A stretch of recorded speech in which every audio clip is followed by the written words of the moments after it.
श्री ओम नमः सिद्धेभ्यः। एस सुरासुर मणु सिंध वंदिदं धोदगादिकं मलम् प्रणमामि वड्ढमाणं तीर्थं नमस्कारं शेषे पुण्यतीर्थयरे ससौ सिद्धे विशुद्ध भावे समणे अणाणदंसं चरित तव वीर्यायारे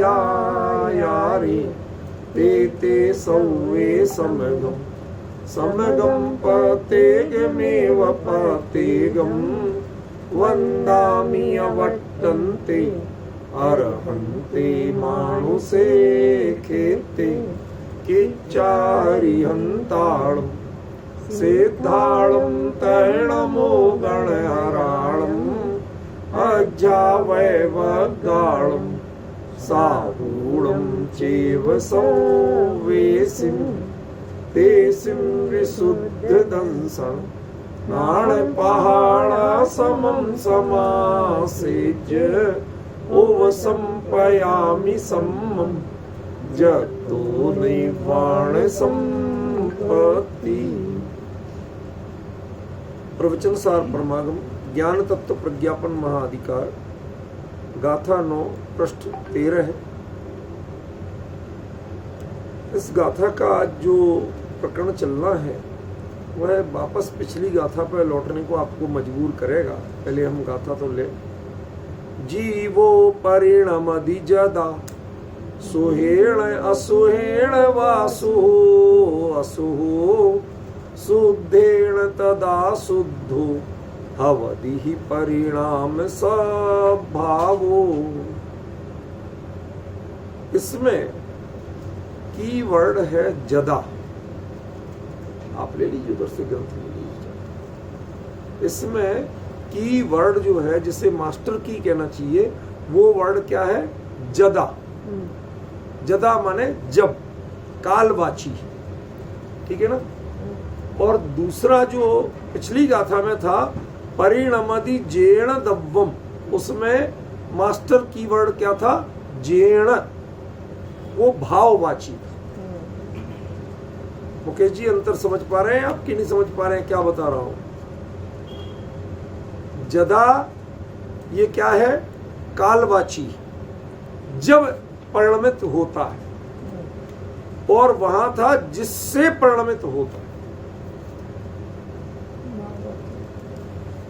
दो पॉइंटों में कहीं थोड़ा सा पकड़ में आ रहा है या बात किस पे शुरू करें? मुझे बात ही इस पे सारी कुछ बतानी है, तो आपको बेसिक तो पॉइंट पकड़ना पड़ेंगे ना। पिछली गाथा में परिणमदि क्रिया थी, लेकिन जेण परिणमदि, जिससे परिणमित होता, जिस भाव से परिणमित होता, वो बात थी। उसमें तृतीय अंत प्रयोग था, ठीक है ना। वो भाव प्रधान था। और यहां पर प्रधान क्या है? जदा, काल प्रधान,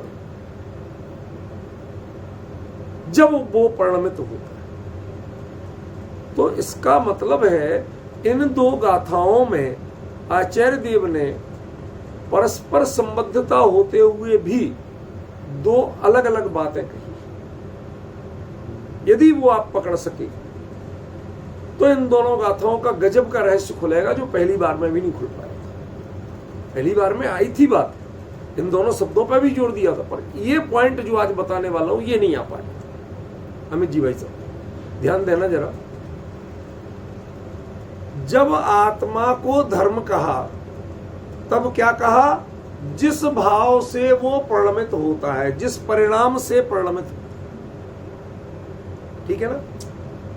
तो भाववाची कहा। क्रिया वही है, परिणम थी, लेकिन उसके साथ भाववाची जोड़ा। यहां पर जीवो जदा परिणमदि, जब परिणमित होता है, ठीक है ना। और जीव शब्द जो है ये अन्यवाची है, और आदा शब्द ये निजवाची है। स्वयं के लिए आदा और अन्य जीवों के लिए जीव। ये प्रयोग कुंद देव ने समय सार में भी किया है, अन्य नियम सार में भी और अन्य ग्रंथों में भी। ये कोई नया प्रयोग नहीं है, ये अंतर तो हमें समझना पड़ेगा। जैन दर्शन में आत्मा शब्द एक निज के लिए ही प्रयोग होता है, वह सभी के लिए प्रयोग नहीं होता। यदि ये आत्मा शब्द पर के लिए प्रयोग हो जाए तो वो भयवाची बन जाता है। कोई कह दे इनके मकान में एक आत्मा रहती है, बताओ आपको खुशी होगी या भय होगा? समझ गए? जब आत्मा शब्द परवाची बन जाए तो वह हमेशा आशंका का कारण होता, भय का कारण होता, उसमें कोई अहमपना स्थापित नहीं करना चाहिए। इसलिए आत्मा शब्द पर हो ही नहीं सकता। यदि अन्य का वर्णन करना है तो वो जीव हो, आत्मा नहीं हो। ख्याल में है ना? पिछली गाथा में आचार्य ने क्या कहा था? आदा परिणमति, आदा लेकिन जीर्ण भावेण परिणम, आत्मा जिस भाव से परिणमित होता है उसको धर्म कहा। यहां जीवो जदा परिणमति, जब परिणमित होता है। क्या अंतर हुआ अमित जी दोनों में? चलो भाववाची और कालवाची ये तो चलो एक स्थूल बात है, मूल मुद्दे की बात बताओ क्या अंतर? उसमें भाव की ही तरतमता है। क्यों? क्योंकि जो आत्मा धर्म रूप में परिणमित हो गया उसके फिर दूसरा परिणाम, धर्म रूप परिणाम जितने चाहे होते रहे, लेकिन परिणाम की जाति नहीं बदले, एक जैसी है। समझ गए ना? वो जिस परिणाम से परिणमित हो गया तो हो गया। जब परिणाम में परिवर्तन नहीं होना, पर्याय का परिवर्तन होगा लेकिन परिणाम का परिवर्तन नहीं। पॉइंट समझे अमित जी भाई साहब? पर्याय का परिवर्तन होते हुए भी परिणाम का परिवर्तन नहीं हो, उसको क्या कहेंगे? धम्मो। उसको आचार्य ने धर्म कहा। लेकिन जिनके परिणाम परिवर्तित होते रहते हैं उनके लिए जदा शब्द से परिचय दिया कि जब परिणमित होते, वो कालवाची का। सुदेश जी बहुत गहरा रहस्य इन दो गाथाओं के, इन दो शब्दों के प्रयोग। वो है साक्षात केवली के लिए पिछली गाथा। उनके परिणाम जिस रूप में परिणमित हो गए वो हो गए। वह आत्मा का स्वभाव, स्वभाव ही धर्म है। वो जिस स्वभाव रूप में परिणमित हो गए तो हो गए, वो बदलने वाले नहीं है। उसके लिए अब आप घड़ी मत देखना, आप परिणाम देखना। मतलब घड़ी किसके लिए देखी जाती है? परिवर्तन के, और परिवर्तन उनमें होना नहीं। एक रूप जो परिणाम हो गए तो हो गए, रहिए अनंत काल। समझ गए ना? इसलिए उनको कहा जिस भाव से परिणमित होते, और जिनमें परिवर्तन होना है क्षण क्षण में, उनके लिए जदा काल से परिचय दिया। ये छद्म, इसीलिए वहां आदा कहा और यहां जीव कहा। ये केवली के वचनों पर आधारित ग्रंथ है, तो भगवान अपने परिणामों के लिए यदि शब्द आएगा भी तो वो आधा आएगा, जीव नहीं आएगा। अपने लिए अन्य रूप में थोड़ी बोले। समझ गए? जीर्ण भावेण दब्बम परिणमति आधा धम्मो मोड़े दब्बो। जिस परिणाम से आत्मा परिणमित हो जाए उसको ही धर्म जानना, दूसरा धर्म खोजने की कोशिश मत कर। वो अपना स्वभाव है, वही तुम्हारा धर्म है, दूसरा तुम्हारा काम ही नहीं। तो शुभ अशुभ और शुद्ध, कि हाँ शुद्ध भी तुम्हारा काम नहीं, क्योंकि शुद्ध जो है वो अशुद्धि आप सापेक्ष। अशुद्धता के बिना शुद्ध आप किसी को कह नहीं सकते। समझिए? जिसको परिचय ही नहीं हो अशुद्धता का, उसको शुद्ध कैसे कहोगे? आपको हिल स्टेशन की हवा क्यों याद आती? आजकल ठंड किससे याद नहीं आती लोगों ना? गर्मी ठंड किससे, स्पर्श किससे याद नहीं आती? पॉल्यूशन किससे याद आती? ठंडक तो आप यहां भी एसी चला के बहुत ले सकते हैं, लेकिन यहाँ की हवा का पॉल्यूशन का क्या करोगे? महानगर की डिफरेंस समझ रहे? तो यहां की और पहाड़ की हवा में ठंडक का अंतर नहीं है, वो तो हम यहां भी ठंडक ले सकते हैं। अंतर किसका है? पॉल्यूशन का, शुद्धता का।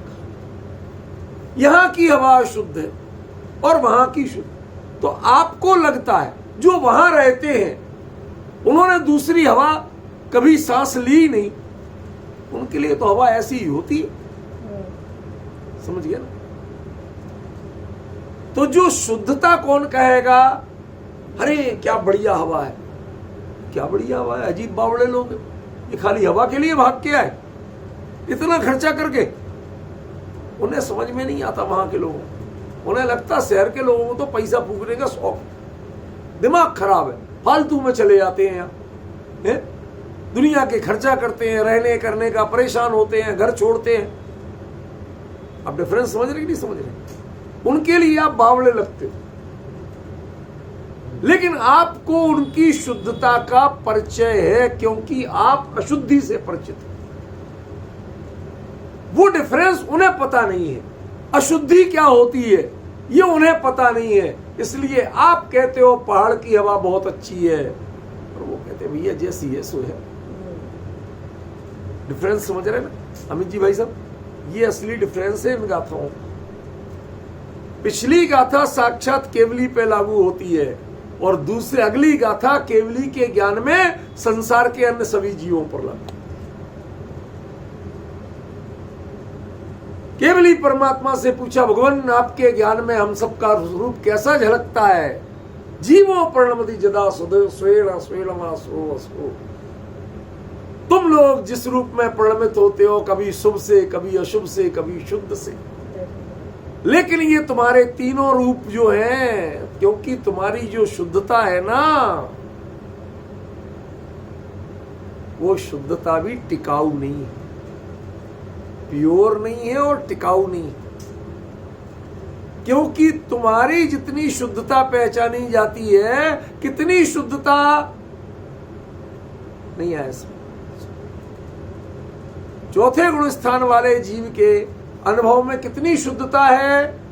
तो आप कहते हो अनंतानुबंधी कसाय चौकड़ी के अभाव जितनी शुद्धता। पांचवें गुण स्थान वाले के कितनी शुद्धता है? क्या प्रत्यक्षान के अभाव वाली शुद्धता। छठवें सातवें गुण स्थान वाले के कितनी शुद्धता है? कि प्रत्यक्षानावरणी कसाय के अभाव वाली शुद्धता। माने आप कर्मों के अभाव से शुद्धता पहचानते,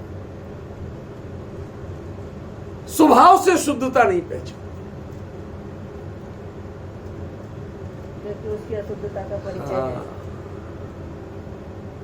इसलिए इस शुद्धता को भी क्या कहा? परिणाम संभावो। ये दव्य संभावो नहीं है, ये परिणाम का स्वभाव है, इसमें द्रव्य का स्वभाव नहीं है। नवीन जी भाई साहब हो तो जरा कृपया ध्यान से सुने ये प्रकरण। उस दिन चर्चा में उन्होंने संकेत किया था, ये परिणाम स्वभाव और द्रव्य स्वभाव दोनों में अंतर क्या है? कि जिसमें त्रिकाली ध्रुव ज्ञायक जो तत्व है उसकी जो और पर्याय की अनुभूति, दोनों में कहीं अंतर रह ही नहीं जाए, तब तो वो द्रव्य का प्रलंबन है, तब तो वो द्रव्य स्वभाव है। ख्याल में? और जब आप क्षण क्षण में स्टैंड बदलते हो,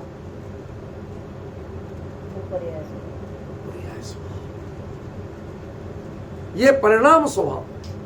शुभ अशुभ और शुद्धता आप ही लोग हो जो 3 महीने 4 महीने पहले पंखा चल जाने पे हाय हत्या मचा देते, अरे पंखा चला दिया, ठंड के मारे मरे जा रहे दिसंबर में। और अब 4 महीने बाद पंखा नहीं चलाया तुमने, पंखा बंद कर दिया, जान लोगे क्या?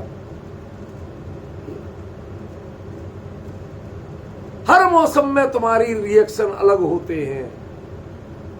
जिनके रिएक्शन, जिनकी प्रतिक्रिया, जिनके परिणाम मौसम पर आधारित नहीं, कर्म के उदय उपशम क्षय क्षोपशम पर आधारित नहीं। आपके अशुभपना वो भी औदयक है, शुभपना भी औदयक है, और जो शुद्धपना है वो भी क्षयोपशमिक है। वो कर्म की अपेक्षा के बिना नहीं है, वो मात्र स्वभाव से आपका परिचय नहीं। आपका जब जब परिचय होता है तब तब डिग्रियों से होता है। नहीं आया समझ? बच्चा बीए हो, ग्रेजुएट हो, पोस्ट ग्रेजुएट हो, फला ले लिया, ये डिग्रियों से हम अपना वेटेज बढ़ाते हैं। एक बात बताओ, मां का वेटेज कैसे बढ़ाओगे? नहीं बताओ ना। वो जब से तुमने जैसी देखी, सुंदर थी तो, सुंदर नहीं थी तो, गोरी थी तो, काली थी तो, जवान थी तो, और बूढ़ी हो गई तो, आपने उस मां की ममता में कभी अंतर किया? ना मां ने ममता में अंतर किया, ना आपने मां के प्रति बहुमान में अंतर किया। समझ गए? कोई अंतर नहीं करना पड़ता। लेकिन जिन्हें अंतर करना पड़ता है, जो परेशान होते हैं, क्या अभी ये सामने वाला रीझेगा कि नहीं, मुझे गौर से देखेगा कि नहीं, उन्हें समय समय पर मेकअप की जरूरत है। जिन परिणामों को मेकअप की जरूरत है वो परिणाम स्वभाव है, और जिसके लिए किसी मेकअप की जरूरत नहीं है। मां को देखने के लिए बेटे को किसी मेकअप की जरूरत नहीं। ना बेटे को कुछ बदलना पड़ता है, ना मां को बदलना पड़ता है। वो जैसे है वैसे के वैसे मिल लेते हैं। क्यों? क्योंकि बेटे ने आज तक अपेक्षा ही नहीं की कि मां तू कौन सी साड़ी पहन के आए तो तू मुझे अच्छी लगेगी। मां तो मां के रूप में अच्छी लगती है, वो साड़ियों से अच्छी नहीं लगती, मेकअप से अच्छी नहीं लगती। हर हाल में जो भी स्थिति हो, वो बेटा सिर्फ मां की नजर से देखता है, और जिसे मां की नजर प्राप्त है उसके लिए बाहर के कोई भी परिवर्तन रत्ती भर कीमत नहीं रखते। वो परिणाम स्वभाव पे देखते ही नहीं है। जो भोगी हैं वो परिणाम स्वभाव पे देखते हैं। अब तुम कैसे लग रहे हो? समझ गए? वो क्रीमें आती ना आजकल, स्किन पे झुर्रियां नहीं दिखे, थोड़ा यूज किया करो। जो बेटा सब ये सलाह नहीं दे सकता है, पति दे सकता है और सब दे सकते हैं, बेटा ये सलाह नहीं दे सकता। क्यों? क्योंकि वो तो सिर्फ मां की नजर से देखता है, और उसके लिए जीवन भर अंतिम क्षण तक वो मां रहेगी। किस हालत में है इसकी कोई कीमत नहीं।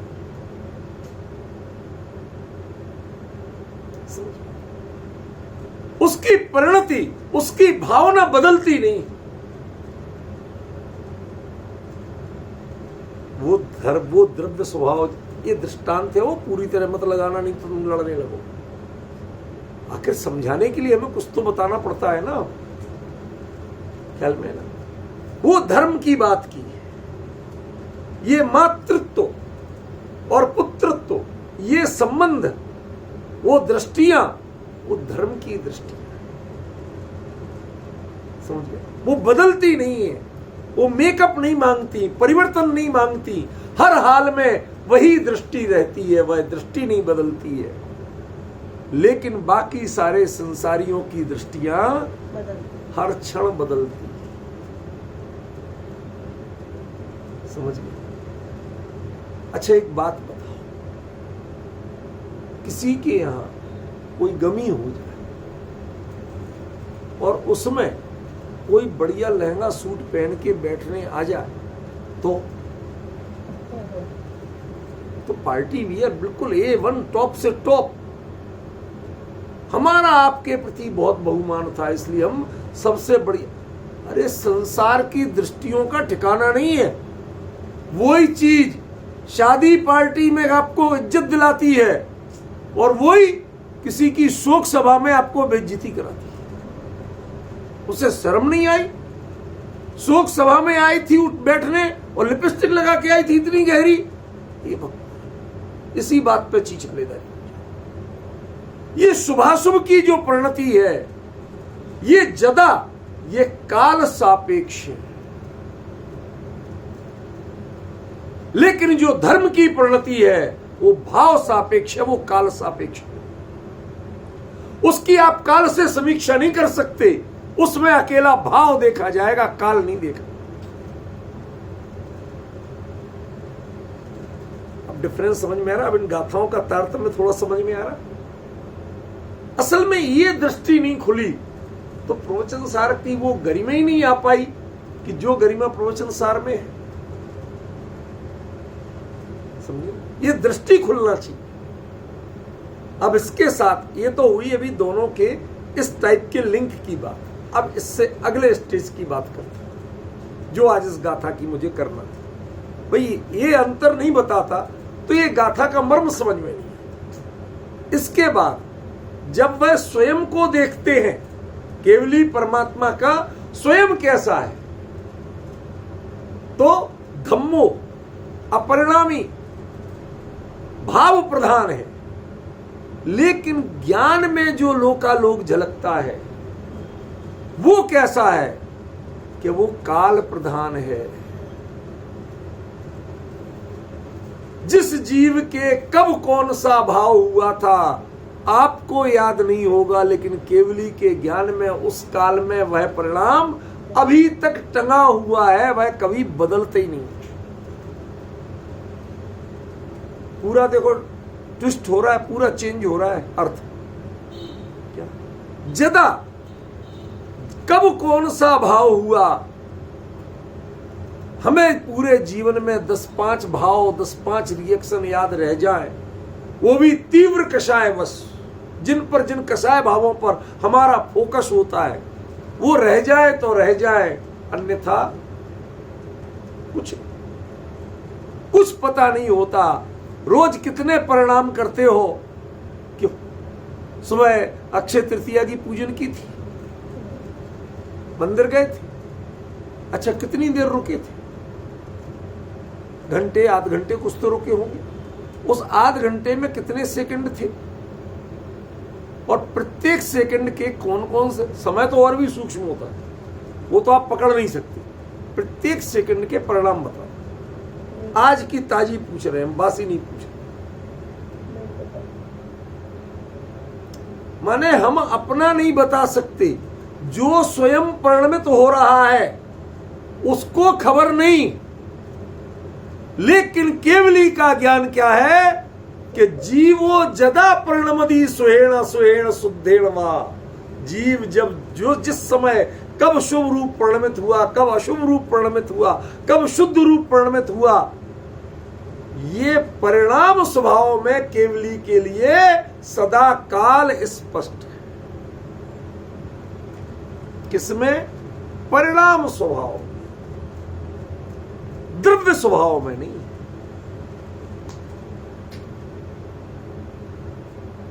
परिणमति जीर्ण द्रव्यम, वो द्रव्य के परिणति को नहीं देख रहा है, वो द्रव्य की परिणति को इस रूप में नहीं देखते हैं। वो जो परिवर्तनशीलता देखते हैं वो किसमें देखते हैं? परिणाम स्वभाव में देखते हैं, द्रव्य की परिणति में परिवर्तनशीलता नहीं देखते। इसीलिए मैंने उस दिन कहा था कि जो परिणाम है और पर्याय है, इन दोनों में जमीन आसमान का। परिणाम भाववाची है और पर्याय परिवर्तनवाची। क्या चेंज हुआ वो आप देखना चाहते।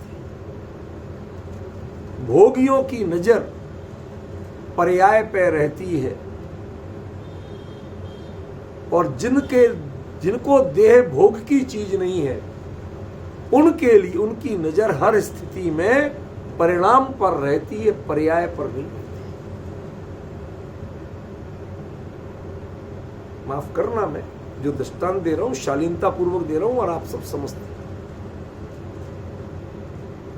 जब ज्यों ज्यों देह की स्थिति बदलती है, आपके परिणामों की जाति बदलती है। यदि उससे आपके भाव बदल रहे हैं तो आप पर्याय स्वभाव वाले, आपकी दृष्टि पर्याय पर है, परिवर्तन पर है।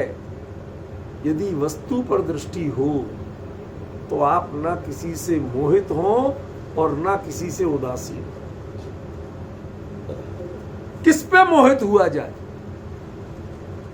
और किससे उदासीन हुआ है। हमने उस नजर से जिसको देखा ही नहीं, उसके देह के परिवर्तन से हमारे परिणामों में परिवर्तन कैसे आए। ख्याल में तो यहां जो परिणाम स्वभाव की बात कर रहे हैं वो पर्याय वाले परिणाम स्वभाव की, और पिछली गाथा में जो द्रव्य के परिणाम की बात कर रहे हैं, जीर्ण द्रव्यम परिणमति, वो जो भाव है, वो जो परिणाम है, वो स्वाभाविक परिणाम है, वैभाविक परिणाम नहीं। वो निमित्ताश्रित नहीं है, संयोगाश्रित नहीं है।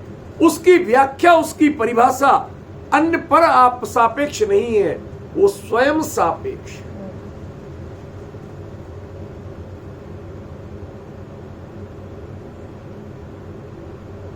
एक कहावत चलती थी, बचपन में सुनी थी, कि एक व्यक्ति ने पहले कोई चीज थी, मटका वटका कुछ था, वो फूटा, फूट के कुछ दिनों में पड़ा रहा, खेत में मिट्टी हो गई।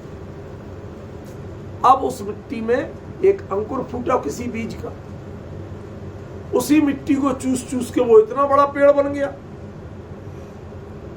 वो पेड़ बन गया, आखिरकार बहुत बड़ा हो गया, बूढ़ा हो गया। कोई लकड़हारे ने काटा, काट के जलाया, जला के कोयला और राख बना, कोयला और राख अल्टीमेटली कहां गए, मिट्टी बन गए। एक साइकिल पूरा हो। अब इस साइकिल में जिसको वस्तु स्वभाव की दृष्टि है, उसको पेड़ भी मिट्टी है, कोयला भी मिट्टी है, राख भी मिट्टी है, और पहले का मटका भी मिट्टी है। लेकिन जिसको सांसारिक प्रयोजनों की दृष्टि है, वह जब राख हो गया तो जिसे आग जलाने का प्रयोजन है, वह उसको देखता तक नहीं है, कोई आकर्षण नहीं, अत्यंत उदासीन, नहीं देखता। और जो देखते हैं तो वो ढूंढते उसमें क्या है कि तुम हमें ऊष्मा दे पाओगे कि नहीं। कोयला हो जब तक तो चलेगा, पर जलने लायक नहीं रह गए, राख जलती नहीं, कोयला फिर भी जल जाता। तुम जलने लायक नहीं रह गए तो हमें तुम्हें किसी काम के नहीं रहे।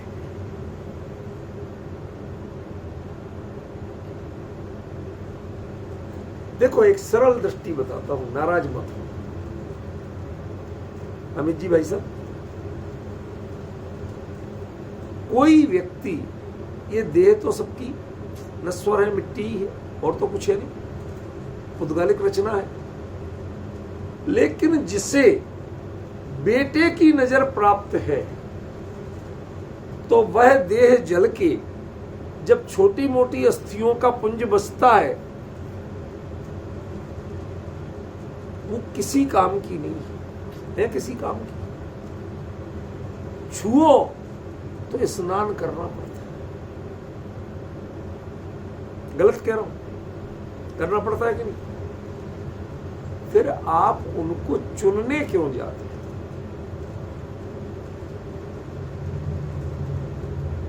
भैया वो छूने लायक चीज नहीं बची, इतनी अपवित्र मान रहे हो कि उसके बाद स्नान किए बिना घर में नहीं घुस सकते। लेने क्यों जाते हो, चुनने क्यों जाते हो, उसकी विधि क्यों करते हो? भूल जाते कि पौद्गलिक प्रणति कुछ भी होते हुए भी हमारी भावनात्मक प्रणति उनके साथ मां या पिता के रूप में जुड़ी हुई है, तो हमारे हृदय में भावुकता आती है। क्यों भाई साहब, आती है कि नहीं आती? वो चुनते समय, विसर्जित करते समय छोड़ के आ रहे हैं, लेकिन कहीं ना कहीं हृदय में हुक होती है, बेचैनी होती है। वो क्या है? वो है ये परिणाम संभाव। यदि वस्तु पर दृष्टि देते आप, पुद्गल की दृष्टि से देखते, तो भैया पुद्गल की गति पुद्गल के हिसाब से कर दो, अब इसके आगे सोचने की जरूरत वही क्रिया करते समय शमशान का पंडित वह ज्ञानी की दृष्टि रखता है, मुद्गल है भैया जान, और आप मोही की दृष्टि रखते हैं। अरे माता जी का, पिताजी का, भाई का ये जो परिणामों का जो परिवर्तन है, ये परिणाम स्वभाव। क्यों आपने पर्याय पे, बदलाव पे दृष्टि रखी, आपने स्वभाव पे दृष्टि, समझ रहे? और इस परिणाम स्वभाव का जो ज्ञाता हो जाए, अब ये तीसरे गियर में गाड़ी जा रही है, जरा ध्यान देना, चेंज कर रहा हूं, यहां आप गौर करना। उस परिणाम का भी जो ज्ञाता रहे, जदा सुहीण परिणमति, जदा माने उस काल में हम उसको शुभरूप कह रहे हैं, जीव शुभरूप नहीं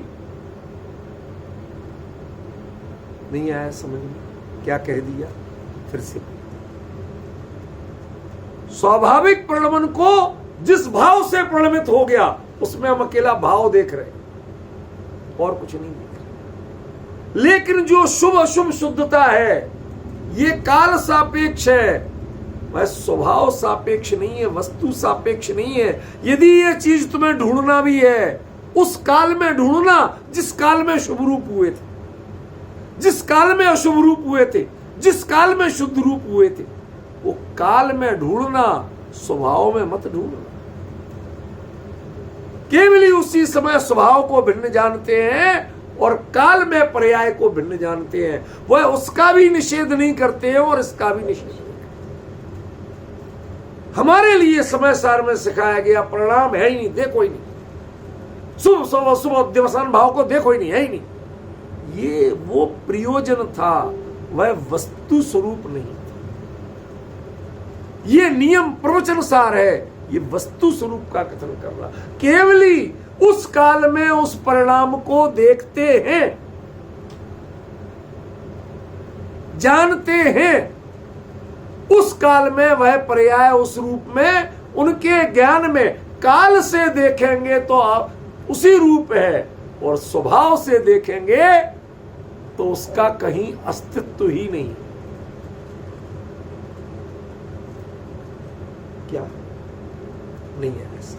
सुनो सुनो, एक बात बताओ, आपके देश पर अंग्रेजों का शासन है कि नहीं है?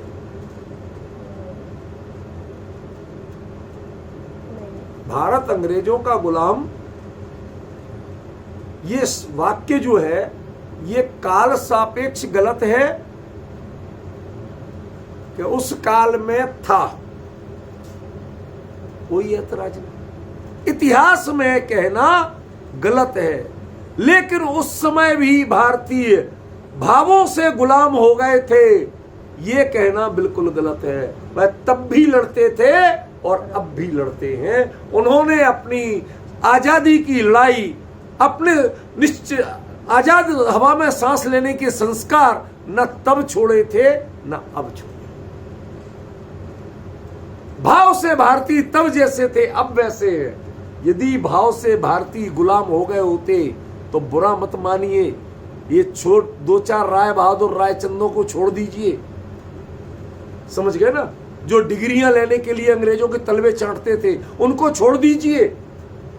बाकी भारत आम जो भारतीय था वो कभी गुलाम नहीं हुआ, उसने कभी गुलामी को स्वीकार नहीं किया।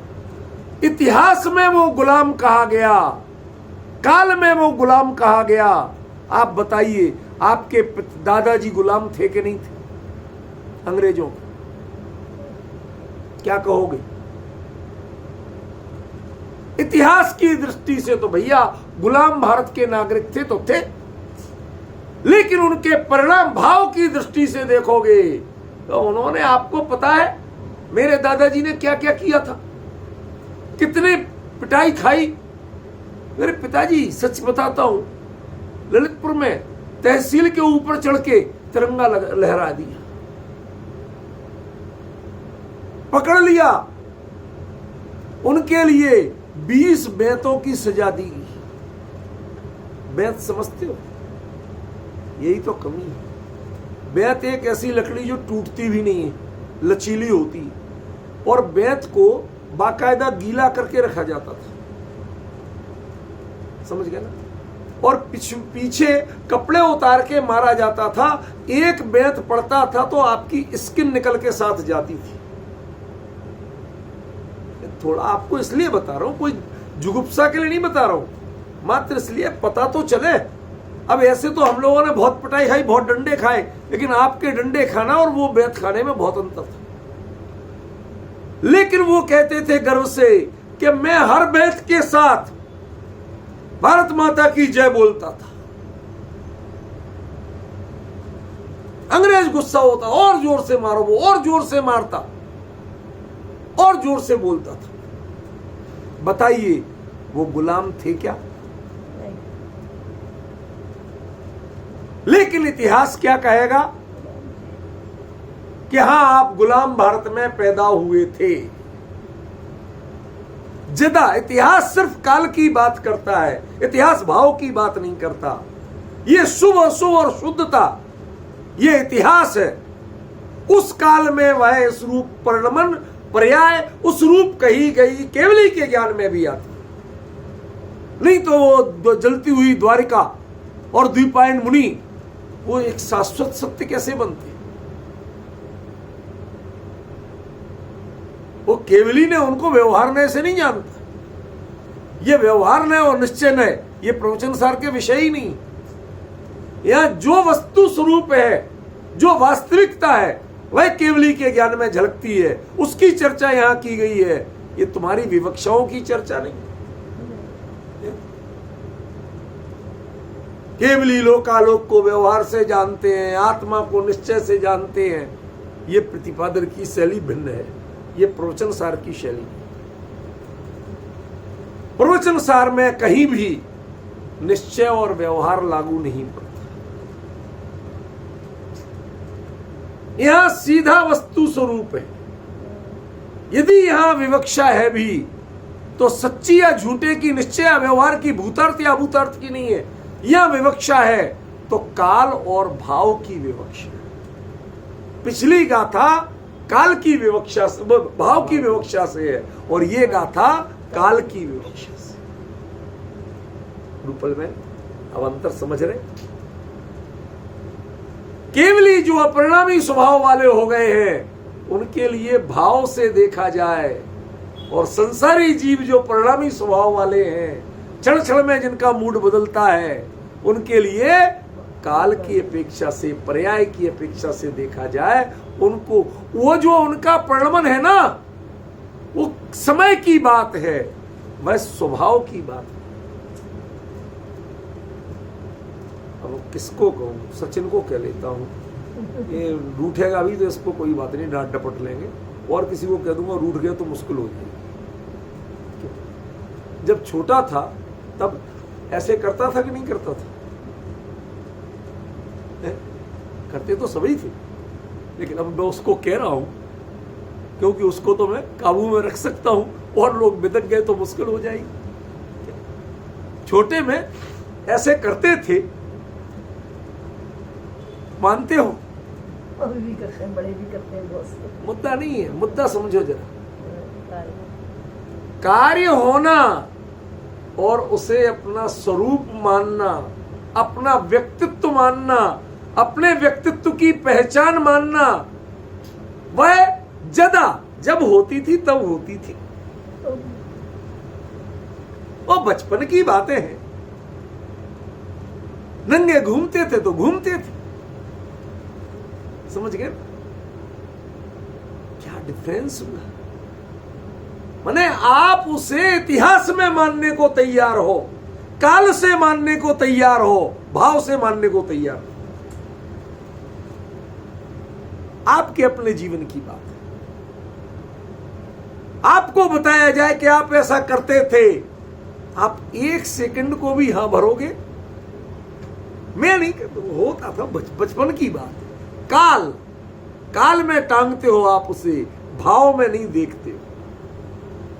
ज्ञानी जीव शुभ अशुभ और शुद्धता को काल में देखते हैं, भाव में नहीं देखते हैं। यह केवली की दृष्टिकोण का सबसे बड़ा अंतर है। यह समझाना था मुझे, आज यहां लाना था आपको मुझे।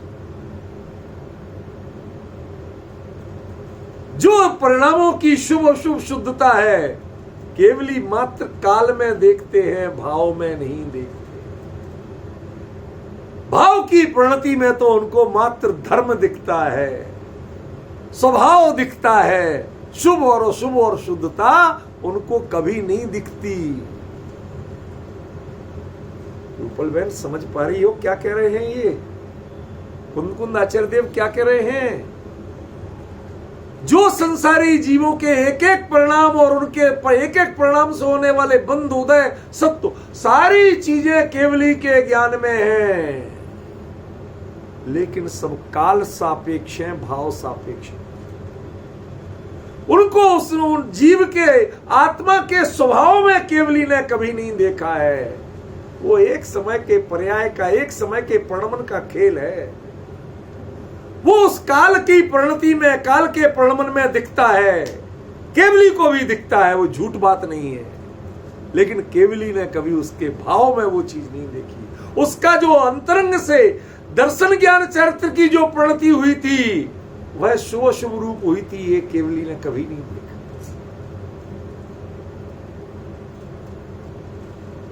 उस काल में ऐसा हो रहा था, ये बराबर देखा। माफ करना, यदि ये अंतर आज समझ में आ गया तो आपको केवल ज्ञान का बड़ा गजब का रूप समझ में आ जाएगा। समय सार और प्रवचन सार की गजब की संधि समझ में आ जाएगी। समय सार में क्यों उसका निषेध करते हैं और प्रवचन सार में फिर भी उसी बात को हां कहते हैं। समय सार में जिस बात को ना कहते हैं, प्रवचन सार में उसी बात को हां कहते हैं, लेकिन हां कह के भी कोई दोष नहीं आता। ये बात समझ में आई? नहीं है, फिर से समझ। समय सार में राग द्वेष मोह आदि अध्यवसान भाव ये जीव के नहीं है, ऐसा बारंबार समझाया कि नहीं समझाया? वो कैसे समझाया? भाव अपेक्षा नहीं है, ये जीव के भाव रूप में आज तक घुसे नहीं। यदि क्रोध आपके भाव में घुस गया हो तो एक दिन अकेले गुस्सा रह के दिखाओ, दिखाओ पूरे दिन खुली छूट, आपको कोई दंड नहीं मिलेगा। रह के तो दिखाओ। आप गुस्सा थे, इतने में बच्चे ने कोई नटखट हरकत कर दी और आपकी हंसी छूट गई। कहां गया गुस्सा? बहुत गुस्सा थे, किचन से जरा बढ़िया खुशबू आ गई, परिणाम बदल गई। कहां गया?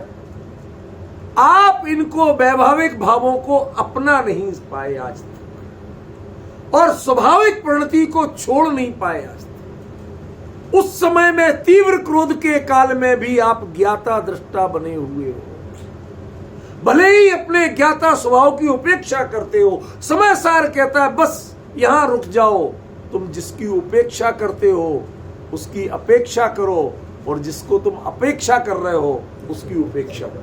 इसका नाम समय सार। उसी बात को प्रवचन सार क्या कहता है? भाव में ये सही है और काल में ये सही है। जो शुभाशुभ की प्रणति है ये काल से आगे नहीं है, भाव में नहीं है। और धम्म प्रणदो आदा धम्मो, ये भाव है, इसमें काल मत देखना कि कब थे और कब नहीं थे। अनादिकाल से आवाल गोपाल को भगवान आत्मा अनुभव में आता है। जब भाव से देखोगे तो सदा काल शुद्ध है। नियम सार में पद्म धारीदेव एक कलश लिखते हैं। क्या लिखते हैं? बल्कि नियम सार की मूल गाथा में भी है। उनको मैं शुद्ध और अशुद्ध ये कैसे कहूं? नयन केन चित्ते साम भेदम कादम कामपि विदाम्य हम प्रागेव शुद्धता ये साम सुधियाम कुधियाम। जो ज्ञानी है या अज्ञानी है, स्वभाव की शुद्धता तो जन्मजात दोनों की है।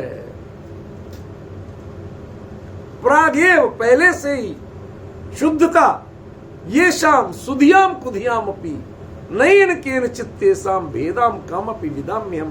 किस नए से भेद डालूं, जब स्वभाव से देखता हूं तो इनमें कोई गड़बड़ी है ही नहीं, दोनों एक जैसे।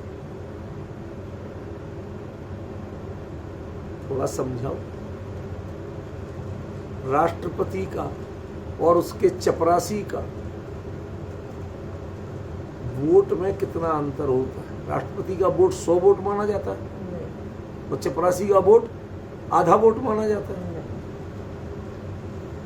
इस दृष्टि से, भारत की नागरिकता की दृष्टि से, एक वोटर की दृष्टि से, वो कैसा भी हो, कोड़ी राष्ट्रपति नहीं बन सकता है, लेकिन कोड़ी वोट डाल सकता है और उसके वोट की कीमत राष्ट्रपति से कम नहीं होती।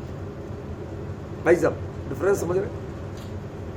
कोड़ी राष्ट्रपति नहीं बन सकता, क्यों? संविधान में लिखा हुआ। अंधा हो, बहरा हो, अपाहिज हो, कोड़ी हो, पागल हो, वो राष्ट्रपति नहीं बन सकता। लेकिन यदि भारत का नागरिक है तो वो बाकायदा वोट डाल सकता है। लंगड़ा के जाए, एक टांग से जाए, घिसट के जाए, भीख मांगता हुआ जाए, तो भी वोट डाल सकता है और उसके वोट की वैल्यू वही होगी जो राष्ट्रपति। ये जो कोड़ीपन है, ये सब बाहर के पदों के लिए हैं, देश की नागरिकता के लिए शर्तें नहीं। ऐसे ही जो शुद्धता के भेद हैं, ये आत्मा के स्वभाव, वो परिणाम किसका है ये बताओ, वो परिणाम किसका है? और थोड़ा खुलासा करो, करना तो है। एक बात बता, किसी बाप के 2 बेटे थे।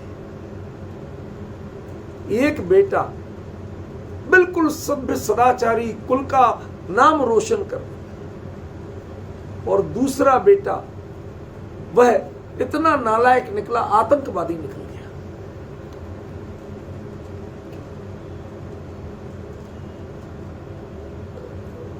अब दोनों बेटे एक ही दिन में मरे, सूतक दोनों का होगा कि नहीं होगा? बराबर होगा। क्यों होगा? क्यों होगा ये तो बताओ आप। क्योंकि बेटे दोनों थे, बेटे दोनों थे। वो आतंकवादी हुआ तो क्या हुआ, मेरे घर में 13 दिन का सूतक तो होगा। हम आतंकवादी का शोक नहीं मना रहे हैं, हम बेटे का सूतक। जो बेटे की दृष्टि है, ये भाव दृष्टि जो है, वो ज्ञानियों की दृष्टि है।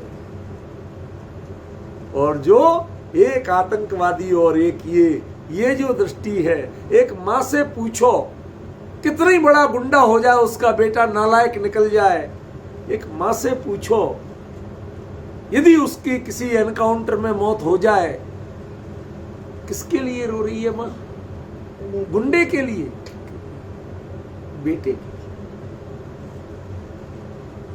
संवेदनाओं के अंतर को समझते हो आप? समझे?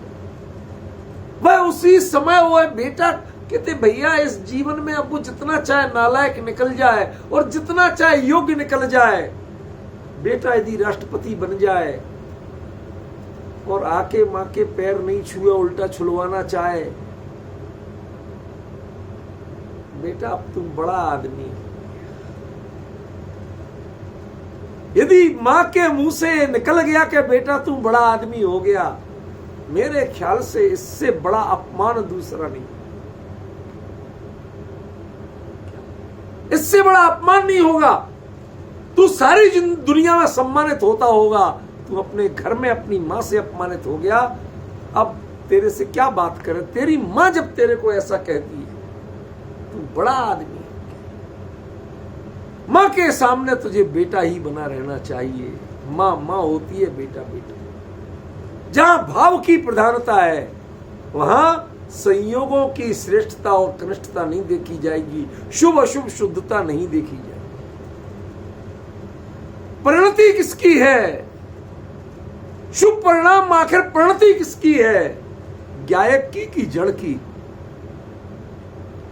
बताना भैया। शुभ परिणाम जो है वो परिणति किसकी है? गायक की ही परिणति है या जड़ की परिणति है? शुभ पना भले ही कर्म सापेक्ष कहा जाए, लेकिन जो परिणति हुई ना, जो संवेदन हुआ ना, वो संवेदन किसका है ये तो बताओ। वो संवेदन कभी पत्थर में पैदा होता है क्या? धर्म द्रव्य में पैदा होता है क्या? अधर्म द्रव्य में पैदा होता है? आकाश काल किसी में देखा वो संवेदन होते हुए? नहीं देखा। हम उसमें जो संवेदना देखते हैं वो गायक की ही है भैया। हम उस संवेदना की दृष्टि रखते हैं। हम तुम्हारे शुभ अशुभ की शुद्धता की दृष्टि, शुभ अशुभ शुद्धता को हम पर्याय स्वभाव मानते हैं। लेकिन उसी समय जो चेतन की परिणति है उसे हम द्रव्य स्वभाव, उसे द्रव्य का परिणमन मानते हैं। और जो शुभ शुभ शुद्धता की परिणति है इसको हम काल में देखेंगे, भाव में नहीं देखेंगे। लेकिन जो चैतन्य है उसे हम भाव में देखेंगे, काल में नहीं देखेंगे। किस काल में चेतन है आत्मा बताओ? किस काल में क्रोधी है? इसको काल से कहा जा सकता है, लेकिन चैतन्य को काल से नहीं बांध सकते। चैतन्य जीर्ण परिणमदी है और शुभाशुभ जदा परिणमदी। क्या चमत्कार किया कुंद आचार्य देव ने, लोग समझ नहीं पाते हैं। दोनों गाथाओं को लोग एक साथ कहते हैं। जैसे धर्म से परिणत आत्मा धर्म है, ऐसे ही शुभ शुभ से परिणत आत्मा शुभ शुभ है। कुंद ने लिखा है। अरे तुम में अकल है, आंखें हैं? वहां वो जीर्ण का प्रयोग कर रहे हैं, यहां जदा का प्रयोग कर रहे हैं। ये तुम काल में देखना, केवल भी इसको काल में देखते हैं, वस्तु में नहीं देखते, भाव में नहीं देखते हैं। लेकिन धर्म को भाव में देखते हैं, काल में नहीं देखते। चैतन्य कालवाची नहीं है, शुभाशुभ कालवाची है। फ्रेंड्स समझ में आ पा रहा कि नहीं आ पा रहा? मैं समझ नहीं पा रहा हूं। आप लोगों के चेहरों पे उतना दिख नहीं रहा जितना मतलब मैं इसमें अभिभूत हो रहा हूं। आचार्य ने कितना सा अंतर किया, जीर्ण परिणमदी जदा परिणमदी, जरा सा अंतर किया, लेकिन इतने में पूरा का पूरा स्वरूप बदल गया, पूरा सिनेरियो बदल गया। कुछ भी नहीं बचा उस रूप में।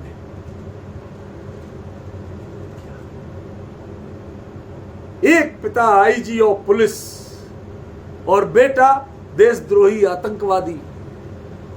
आईजी पुलिस ने गोली मारी और एक आतंकवादी मारा गया, उसका मेडल मिलता है, लेता है वो, कोई बात नहीं, गर्व से कहता है मैंने देश को बचाया। तो भैया शमशान घाट पे आंखें नम क्यों थी और चिता को मुखाग्नि कौन दे रहा था? वो तो बाप दे रहा था, आईजी नहीं दे रहा। जैसे एक व्यक्ति के जीवन में बाप और आईजी दो रूप हो सकते हैं, दो दृष्टियां हो सकती हैं। आईजी का निर्णय भिन्न होता है और बाप का निर्णय,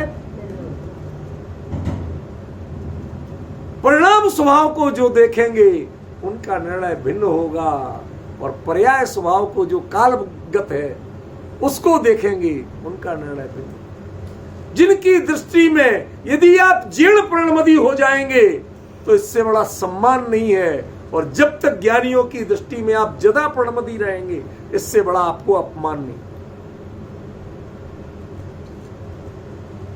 कभी सोचा था कि जीर्ण परिणमदी और जदा परिणमदी में इतना बड़ा भारी अंतर आएगा? कितना बड़ा मिरेकल, चमत्कार जैसा कुंद कर देते हैं एक जरा सा परिवर्तन करके। सब कुछ वैसा का वैसा लगता है, लेकिन सारा का सारा बदल जाता है। समझ में आएगी।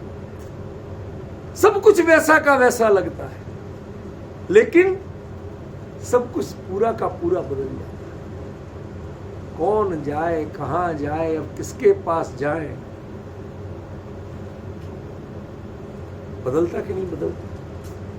जी, ये कुंद कुंद ने बदलना सिखाया, केवली ने बदलना सिखाया। केवली जब काल द्रव्य के प्रणमन के अनुसार लोकालोक के जीवों के प्रणमन देखते हैं तो उन्हें बाकायदा शुभ अशुभ शुद्ध सब नजर आता है, लेकिन जब जेड़ प्रणमदी भाव के अनुसार देखते हैं कुछ नजर नहीं, क्योंकि भाव तो जीव का है, शुभ अशुभ शुद्ध जीव के भाव नहीं। यदि जीव के भाव होते तो क्या पुद्गल के? अब समझ में आ रहा कि इनको पुद्गल ये दे सब्वे भावा पोगल दब। भाव की दृष्टि से पुद्गल के भाव हैं, लेकिन काल की दृष्टि से उस समय हुए किसमें थे, पाए कहां गए थे? कहेंगे जीव। यदि जदा प्रणमदि की बात करोगे तो शुभ अशुभ शुद्ध सब जीव में दिखेंगे, लेकिन जब जीर्ण प्रणमदि की बात करोगे तो वहां अकेला धर्म दिखेगा, वहां शुभ अशुभ शुद्ध तीनों ही नहीं दिखे। ये चमत्कार यदि निकालना आ गया आपको तो प्रवचन सार जैसा आनंद का ग्रंथ नहीं है। और ये बारीकियां निकालना नहीं आई और खाली शब्द ज्ञान में उलझे रहे तो माफ करना, प्रवचन सार जैसा आपको उबाऊ ग्रंथ नहीं लगेगा। भाई वही बात यहाँ कह रहे, वही बात है। अरे उनमें क्या अंतर कर दिया उन्होंने, आप पकड़ ही नहीं पा रहे, आपको पहचान ही नहीं है।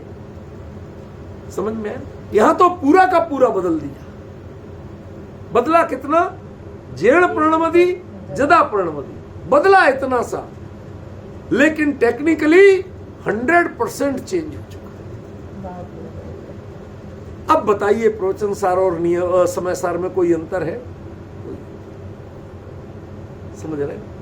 अंतर बचता है तो इतना कि केवली इतना ईमानदारी से वस्तु रूप से जानते हैं। काल भी वस्तु का अंग है और भाव भी वस्तु का अंग है। द्रव्य, क्षेत्र, काल, भाव चारों वस्तु के ही पक्ष है।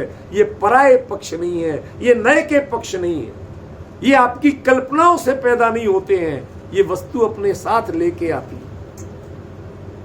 समझ में आया? इसलिए इनसे यदि हम देखते हैं तो ये वस्तु स्वरूप का, वस्तु का ही पार्ट है। और समय सार जो आपको कहता नहीं इनसे आंखें बंद कर लो, क्या हो जाएगा? आज आप जिन चीजों से आंखें बंद करवाते हो वो दिमाग में ज्यादा घूमती। गलत कह रहा हूं? किसी को कह दो भाई साहब इस कमरे में रहो, आप सब जो चाहे यूज करो, लेकिन ये जो डिब्बी रखी ना इसको मत छूना। वो पूरे कमरे में चाहे हीरे बिखरे पड़े हो, उस पे दिमाग नहीं जाएगा। डिब्बी में पता नहीं क्या है, ये हीरे पड़े, उसको क्या तुम जो चाहिए ले जाओ, डिब्बी मत ले जाना। अब हीरे पे मन नहीं आएगा। वैसे हीरे बहुत अच्छे लगते हैं, अब नहीं आएगा। क्यों? जिसका निषेध किया। समझ गया?